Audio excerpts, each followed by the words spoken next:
Bismillahirrahmanirrahim. Assalamualaikum warahmatullahi wabarakatuh. Di sini saya akan menjelaskan tentang benzen dan senyawa turunannya. Ini merupakan materi lanjutan dari senyawa hidrokarbon. Benzen ini salah satu turunan hidrokarbon juga. Jadi istilahnya kalian sudah punya dasar sebelumnya ya. Insya Allah lebih mudah. Benzen itu salah satu contohnya yang sering kita pakai itu paracetamol.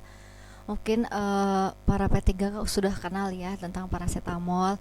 Paracetamol itu sebenarnya dari kata para asetil aminofenol.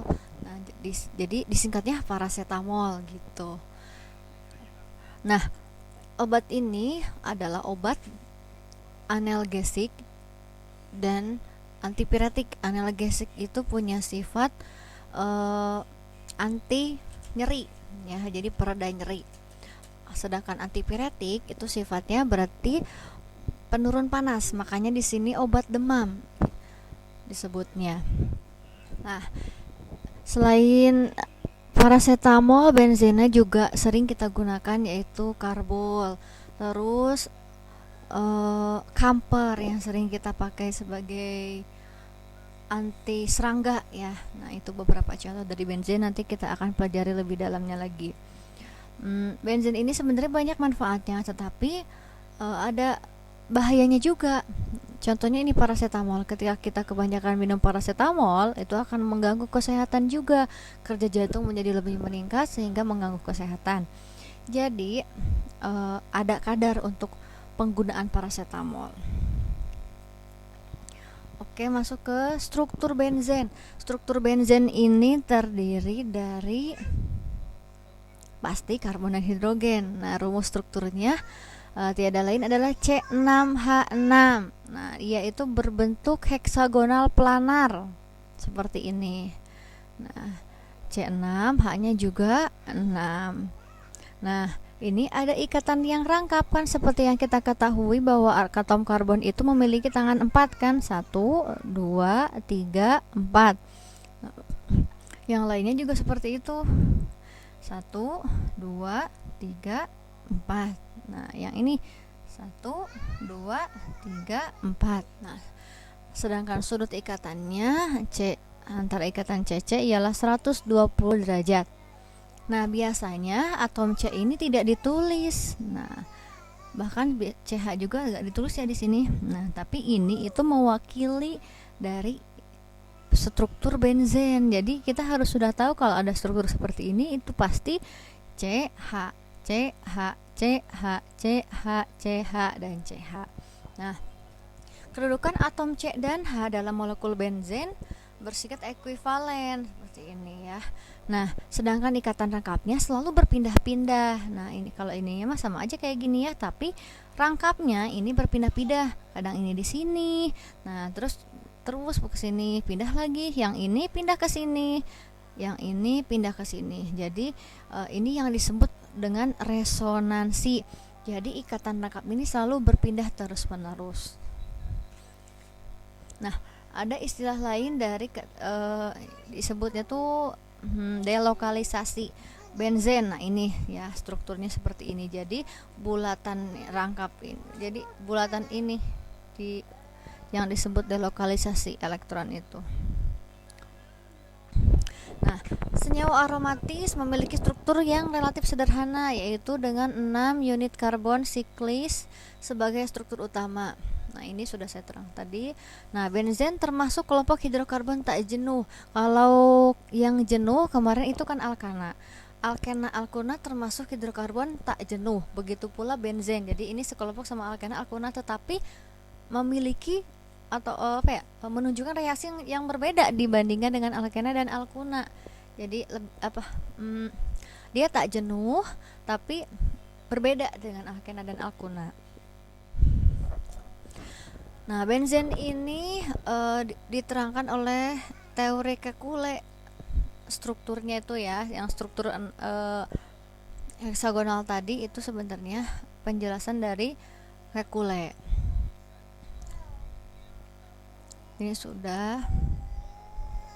Nah, adapun sifat-sifat benzen yaitu bentuknya cair, titik didih 80 derajat Celcius. Ia tidak berwarna, larut dalam air, tak larut dalam air maksudnya ya, tapi larut dalam kebanyakan pelarut organik. Nah, mudah terbakar dengan nyala bergelaga dan berwarna. Karena mengandung karbon tinggi, itu salah satu sifat dari benzen. Nah, ini yang struktur berdasarkan kekule. Seperti tadi sama aja ya. Oke. Nah, atom C biasanya tidak dimunculkan ya. Jadi sudah otomatis di sini artinya ada C, di sini C, di sini C, di sini C, di sini C, dan di sini C. Begitu pula yang ini. Nah, model resonansi benzena seperti tadi ya. Ini hanya memperjelas penjelasan yang tadi.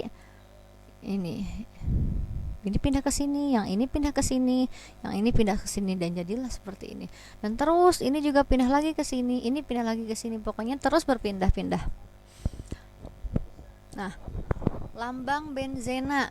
Nah, dua macam lambang digunakan untuk menggambarkan benzena. Nah, yang pertama ini disebutnya kekule baku, dan yang lain heksagon dengan lingkaran di dalamnya. Nah, yang ini ketika terjadinya delokalisasi. Adapun lambang yang digunakan hidrogen biasanya ditulis secara eksplisit. Nah ya, jadi biasanya hidrogen ada nih H. Tetapi kalau kenapa? Hidrogen ini melekat pada karbon, jadi sudah pasti di sini ada karbon ya. Adapun reaksi-reaksi pada benzen yaitu ada reaksi adisi, reaksi substitusi. Reaksi adisi ada adisi klorin, ada adisi hidrogen. Sedangkan reaksi substitusi ada sulfonasi, alkilasi, asilasi, nitrasi, dan halogenasi. Reaksi adisi yang seperti kita tahu, reaksi adisi itu mengubah rangkap ganda menjadi rangkap tunggal. Nah, adisi benzen dengan hidrogen menghasilkan sikloheksana. Jadi yang tadinya rangkap menjadi tidak rangkap karena direaksikan dengan hidrogen, jadi ada penambahan hidrogen ya. Jadi siklik heksana, rangkap menjadi tunggal. Sedangkan adisi dengan klorin menghasilkan pada adisi ini dihasilkan senyawa 1,2, 3, 4, 5, 6 heksaklorosikloheksana. Di sini benzenanya direaksikan dengan 3Cl2, berarti ada 6Cl. 6Cl ini yang akan berikatan dengan benzen yang ke-6C ini, C6C ini akan mengikat Cl. Nah, penomoran benzen itu dimulai dari sini. 1, 2, 3, 4, 5, 6. Boleh dibalik, boleh 1, 2, 3, 4, 5, 6, sama saja ya. Jadi hasil dari adisi benzena dengan Cl adalah 1,2, 3, 4, 5, 6 heksa karena ada 6 kloronya, terus karena berbentuk siklo dan sikloheksana. Heksana ini berarti C-nya ada 6. Kalau sepertinya Cl2-nya cuma ada 2 gimana? Ya berarti 1,2 diklorosikloheksana. Nah, struktur ini bisa disebut gemsan. Seperti itu. Nah, reaksi selanjutnya reaksi sulfonasi. Reaksi sulfonasi itu di mana benzena direaksikan dengan asam sulfat atau H2SO4. Hasil reaksi berupa asam benzena sulfonat. Nah, ini benzenanya direaksikan dengan asam sulfat. Ini hanya ingat ya, bukan satu, tapi ini juga ada H, ini juga ada H, ini juga mengikat H, ini juga mengikat H, dan ini mengikat H. H2SO4 pada suhu 40 derajat Celcius. Nah, menjadi apa? Benzena sulfonat ditambah air. Oke. Sedangkan alkilasi Alkilasi benzena direaksikan dengan haloalkana. Haloalkana R ini sebagai alkananya, X halogennya. Seperti yang kalian kenal, halogen itu berarti apa? FClBrI, pokoknya golongan 7 ya. Nah, menggunakan katalis AlCl3. Reaksi ini disebut reaksi sintesis Friedel-Crafts. Nah, biasanya ini yang suka terkenal tuh, sintesis Friedel-Crafts. Reaksi umumnya benzena ditambah RX. RX itu berarti haloalkana. Nah, dibantu oleh AlCl3. Nah, ini reaksinya. Contohnya, ini adalah reaksi pembentukan toluena. Benzena direaksikan dengan kloro, ini metana. Dengan bantuan AlCl3 dan panas menjadi, nah ini lihat ya, metananya berikatan dengan benzen. Jadi metil, karena ini adalah metana yang kehilangan satu atom H, jadi metil kan, metil benzena. Terus H-nya yang dari benzen, kembali lagi. Nah, di sini kan ada H nih. Awalnya kan ini H-nya diganti sama CH3. H yang di sini berikatan dengan Cl. Jadi si CH3 berikatan dengan benzen, H-nya berikatan dengan Cl. Jadi HCl. Nah, nama lain dari metilbenzena itu adalah toluena. Reaksi substitusi selanjutnya yaitu reaksi asilasi. Reaksi asilasi, contohnya reaksi pembuatan asetofenon. Nah, intinya reaksi asilasi ini, satu atom H ini disubstitusi oleh gugus asil. Asil itu apa? CH3CO. Nah, menggunakan AlCl3. Nah, CO ini berarti kelompok keton ya. Nah, AlCl3 ini sebagai katalisnya. Jadi apa? Nah, contohnya langsung aja ke contohnya ya. Nah, benzena direaksikan dengan CH3COCl. Nah, ini asilnya, gugus asilnya. Menjadi apa? Menjadi asetofenon. Asetofenon ini kan C. Nah, ini kan dari asilnya ya. Nah, CO ini ketonnya. Nah, ini adalah struktur dari asetofenon. Nah, ini kelompok keton. Kan kalau C-nya 2 suka ada asetat, asetil. Nah, ini dia aseto, karena kan keton, asetofenon ditambah HCl. Terus reaksi nitrasi, berarti reaksi nitrasi itu reaksi benzen dengan asam nitrat atau HONO2. Reaksi nitrasi memerlukan katalis asam sulfat katanya ya. Nah, ini pada suhu 50 derajat. Nah, ini benzena direaksikan dengan HONO2. Bisa HNO3 atau HONO2 ya. Nah, menjadi apa? Nitrobenzena dan air.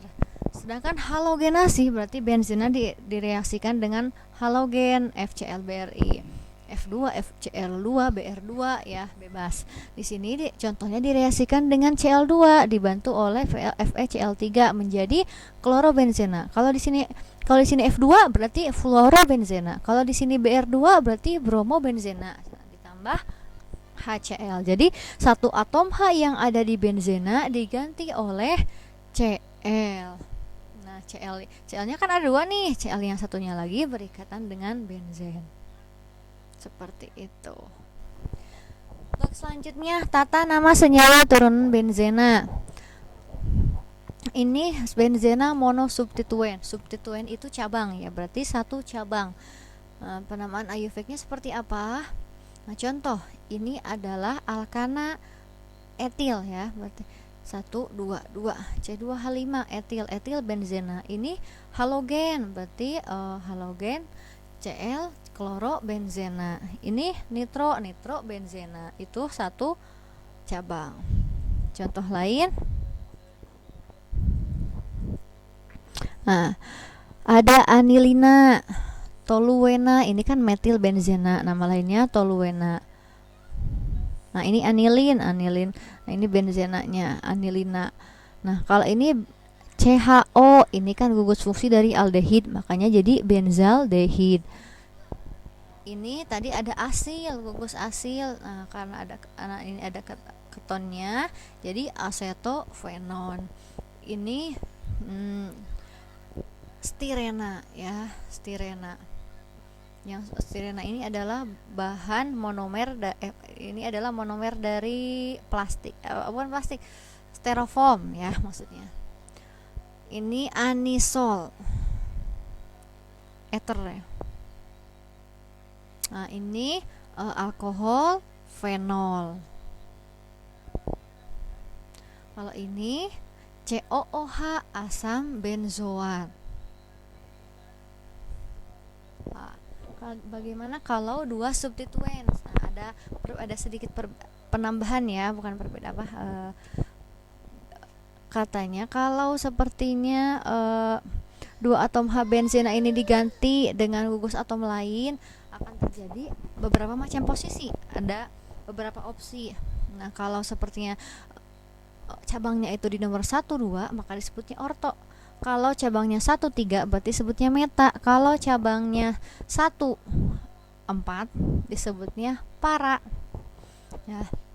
Contohnya ini ada kan metil dua-duanya ya, di nomor 1 dan sama 2. Karena 1 dan 2 maka disebutnya orto. Maka pakai inisial O, metilnya ada 2, dimetil benzena, nama lainnya osilena. Nah, ini karena ini ada cabangnya anilin ya, sama Cl. Nah, 1 dan 4 berarti meta, kloroanilina. Nah, ini fenol, ini nitro. Nah, karena 1 dan 4 berarti ini 1, 3 tadi ya, maksudnya yang meta 1, 3. Kalau ini 1, 4 berarti meta ya, meta para. Jadi 1, 3 meta, 1, 4 para ya. Para atau P nitrofenol. Kalau ada 2 substituen atau lebih, ada urutan prioritas gugus. Jadi prioritas yang paling utama adalah COOH. COOH harus yang Pak. Jadi COOH lebih dulu, SO3 daripada sulfonat, daripada CHO. Maksudnya prioritas yang diutamakan ini dulu, benzoat dulu, sulfonat, terus aldehid, terus CN atau cyanat, terus OH, terus amina atau anilin ya, NH2, terus alkil alkana, terus nitro, terus halogen. Jadi contohnya yang ini, kenapa fenol di sini lebih utama ya. Jadi maksudnya yang pertama ini berarti ini berada di cabang utama ya, kayak gini, kayak fenol nih. Fenol kan fenol sama nitro. Fenol kan lebih dahulu daripada nitro, makanya di sini OH atau fenol ini menjadi di sini nih yang paling utama di sini sebagai rantai utamanya. Terus selanjutnya baru nitro. Jadi nitro di akhir. Terus baru paranya. Jadi para nitrofenol.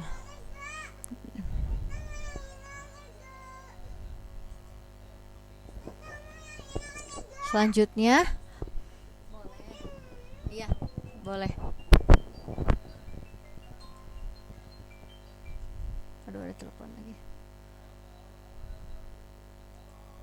Selanjutnya contoh lain ya, ini bromo. Karena di 1,2 berarti 1,2 kan di bromo benzena kan. Nah, ini disingkat langsung aja pakai O, di bromo benzena. Boleh. Ini metil di nomor 1 dan nomor 3. Nah, duluan mana nih antara metil sama nitro? Kita lihat ya. Di sini metil sama nitro, terus metil itu berarti alkil, berarti lebih duluan alkil kan. Berarti alkil paling utama, terus nitro. Alkil yang paling utama toluena kan nih, karena metil kan, metil itu toluena. Terus nitro, nah, baru ada metanya karena 1,3, jadi M nitro toluena yang utamanya. Di sini ada stirena sama halogen, halogen kloro. Berarti duluan mana nih? Duluan berarti yang paling utamanya ini dulu ya, alkil, baru halogen, karena halogen itu paling akhir, prioritas paling akhir. Yang ini yang lebih utama karena di nomor 1 dan nomor 4, maka P klorostirena. Yang ini anilin sama alkil. Nah, duluan alkil Kak, duluan alkil apa anilin? Alkil apa duluan anilin ya, duluan anilin, makanya etil anilina. Karena ini di nomor 1 dan 2 berarti O etil anilina. Nah, sekarang yang ini benzoat. Benzoat sama anilina. Nah, benzoat itu paling utama, makanya ini dijadikan induknya benzoat. Terus ini amino. Jadi amino, anilin. Nah, sama ya NH2. Jadi ada yang menyebut anilin, ada yang menyebut amino. Nah, karena ini yang lebih utama, makanya ini jadi cabang utama. Nah, terus lanjutkan dengan amino. Karena di nomor 1 dan 3, 1, 2, 3, makanya asam M amino benzoat. Seperti itu. Ini juga ya. 1, 2, 3, 4, berarti 1,2, 1,2,4 apa? Karena ada 3 metilnya, trimetil benzena. Ini 1, 2, 3, 4, 5. Nah, antara halogen sama alkana, duluan alkil kan, duluan alkana atau alkil dulu. Makanya toluena di ujungnya. Nah, di sini kloronya, halogennya di nomor 3 dan 5, 3,5 di kloro toluena. Selanjutnya ini 1 metil, tetap ya, metil sama nitro pasti dulu didahulukan metil Kak, didahulukan metil, berarti ini yang menjadi cabang utama. Lanjut nitro nomor 2, 4, 6, berarti 2,4,6 karena nitronya ada 3, trinitro, cabang utamanya toluena. Ini juga seperti itu, fenol ya, fenol sama nitro, berarti duluan fenol kan, fenol yang jadi cabang utamanya. Terus 2,4,6 trinitrofenol. Nah, kalau ini dulu deh, nitro sama brum. Nah, brum itu paling akhir ya. Nah, berarti nitro dulu kan, berarti 1,2, 1, 3, 4, 5, 6, berarti 2, 1, 2, 3, 4, 5 ya, 2,5 karena 2 di bromo nitrobenzena. Nah, kalau ini ada 2 nih fenil, ada 2 fenil, nanti kita bahas ya. Jadi kalau benzen ada benzen itu nama lainnya fenil ya, benzen keton. Jadi di fenil benzen maksudnya fenil, ini fenil yang kehilangan 1 atom H jadi benzena ulangi ya, benzena yang kehilangan 1 atom H atau atom H-nya diganti sama CO ya. Di sini ini kan harusnya ngikat H nih, tapi diganti sama CO jadi fenil. Ini juga begitu pula yang ini benzena, tadinya harusnya mengikat H tapi mengikat CO, jadi mereka itu benzena yang kehilangan 1 atom H itu disebutnya fenil ya. Jadi karena ada 2 jadi di fenil keton. Nah, bagaimana karo 3 cabang? Sekarang posisi substituen dinyatakan dengan angka. Oke. Seperti tadi aja ya, 1,2,4 trinitrobenzena.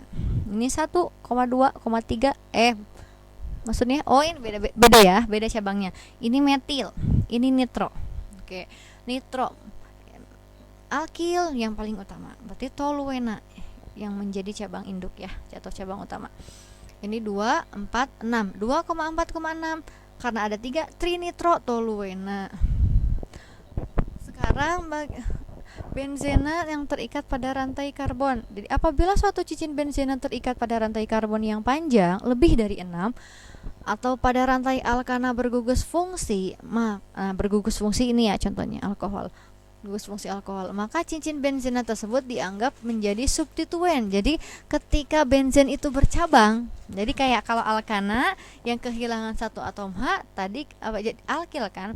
Nah, sekarang benzana yang kehilangan satu atom H, benzil gitu, oke lah, bisa benzil, atau istilah lainnya itu gugus fenil ya.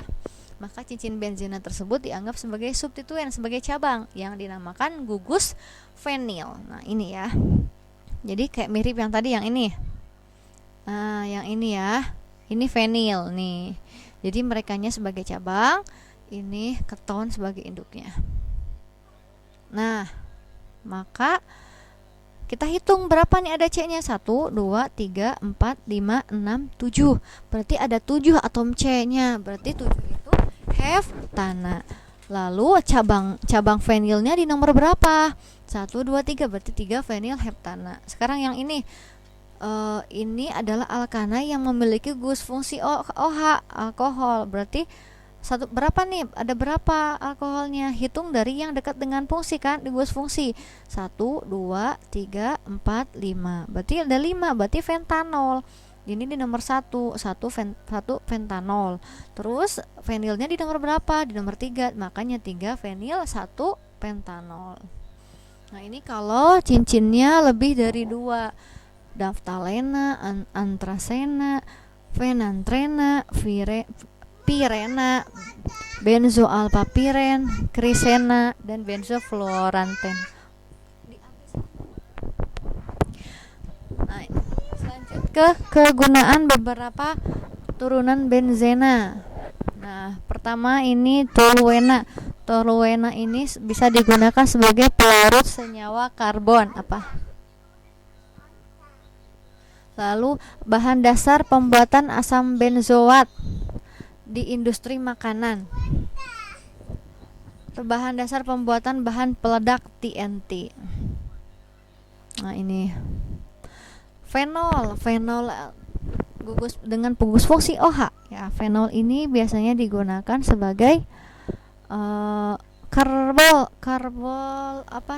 bahan pembersih lantai ya, bahan desinfektan atau pembunuh kuman pada pembersih lantai, bahan pelarut pada pemurnian minyak pelumas, bahan pembuat zat warna, bahan dasar pembuat plastik bakelit dengan cara mereaksikan fenol dengan formaldehid. Nah, itu fungsi dari fenol. Nih, fenol ini sifatnya korosif ya. Jadi kenapa bisa digunakan sebagai desinfektan? Jadi korosif itu misalnya gini, kalau yang cairan yang bersifat korosif tumpah ke meja itu biasanya warnanya pudar. Nah, makanya sifat korosif ini dimanfaatkan sebagai pembersih kotoran di kamar mandi atau kotoran di lantai karena sifatnya yang korosif, jadi dapat membersihkan lantai yang kotor. Seperti itu. Asam salisilat. Nah, ini asam salisilat. Asam salisilat ini digunakan sebagai anti jamur pada bedak dan salep untuk mengobati penyakit kulit seperti panu, kadal, dan kurap. Nah, asam salisilat dapat diesterifikasi dengan alkohol dan asam. Nah, ini dia asam salisilat diesterifikasi. Nah, ini metanol ya, menggunakan metanol menjadi metil salisilat dan air. Metil salisilat ini banyak diperdagangkan dengan nama minyak gandapura. Anilina ini, nah ini anilin ya. Anilin banyak digunakan sebagai zat warna diazo pada batik, katun, dan tinta. Nah, stirena ini mungkin yang sering kita kenal ya. Nah, stirena itu ini ada alkenanya nih. Nah, jadi stirena itu digunakan sebagai bahan dasar pembuatan polimer sintetik polistirena melalui proses polimerisasi. Nah, biasanya yang kita kenal sebagai wadah-wadah makanan styrofoam ya. Oke, dicukupkan sekian penjelasan saya tentang benzena. Semoga ada manfaatnya. Terima kasih. Mohon maaf atas segala kekurangan dan beberapa gangguannya. Assalamualaikum warahmatullahi wabarakatuh.